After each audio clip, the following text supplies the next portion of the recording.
الحمد لله الغفار، والصلاة والسلام على سيدنا محمد المختار وعلى آله وصحبه الأخيار. وبرنامجنا أو حلقتنا اليوم بعنوان إكرام الضيف في الإسلام. إكرام الضيف في الإسلام هو خلق من أخلاق الأنبياء، حيث ذكر الله لنا تبارك وتعالى في كتابه الكريم قصة إبراهيم مع ضيفه، وضيوفه كانوا ملائكة، ولكن إبراهيم لم يكن يعلم أنهم ملائكة، لأنهم جاءوا على شكل جسد بشري، فلذلك لم يكن يدري أنهم ملائكة، فعاملهم كأنه يعامل أي إنسان، لأنه كان يظن أنهم بشر. فجاءوا إليه وذكر لنا الله عز وجل هذه القصة. قال مثلا في سورة الذاريات: هل أتاك حديث ضيف إبراهيم المكرمين؟ وقال الإمام الطبري شيخ المفسرين في تفسيره لهذه الآية: معنى مكرمين أي أن إبراهيم وسارة أكرماهم بأنفسهما، يعني إبراهيم وزوجته سارة أكرما كل هؤلاء الضيوف الذين كانوا ملائكة بأنفسهما. فأكمل الله تبارك وتعالى: هل أتاك حديث ضيف إبراهيم المكرمين إذ دخلوا عليه فقالوا سلاما قال سلام قوم منكرون، يعني غير معروفين. على الرغم من أنهم غير معروفين، ماذا فعل إبراهيم؟ باقي الآيات: فراغ إلى أهله فجاء بعجل سمين. ذهب، فراغ يعني رجع إلى أهله إبراهيم، وجاء إلى هؤلاء الضيوف بعجل سمين. وفي سورة هود: فما لبث أن جاء بعجل حنيذ.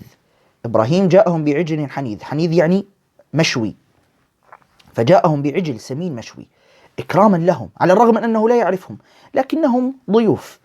وإكرام الضيف خلق من أخلاق المسلمين، وقبل ذلك خلق من أخلاق الأنبياء كلهم، وهذا مثال على ذلك. كذلك ذكر لنا الله تبارك وتعالى قصة نبي آخر في إكرامه للضيوف، ألا وهو النبي لوط عليه السلام. جاءته الملائكة، طبعا كانوا على شكل بشر كما جاءوا إلى إبراهيم، كانوا على شكل بشر، ولم يكن يدري لوط أنهم ملائكة، فظن أنهم بشر.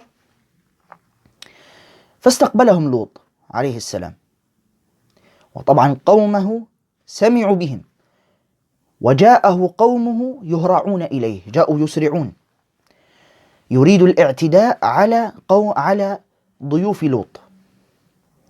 فتصدى لهم لوط، قال لهم: فاتقوا الله ولا تخزوني في ضيفي، أليس منكم رجل رشيد؟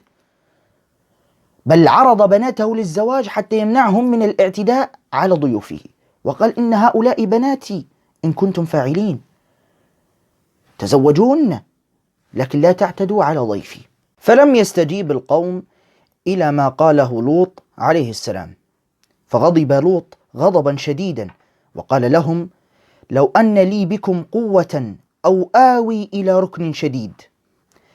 أي معنى ذلك: لو كانت لي قوة من جيش أو قوم يساندونني لقاتلتكم جزاء بما كنتم تفعلونه من الاعتداء على الناس والاعتداء على ضيفي.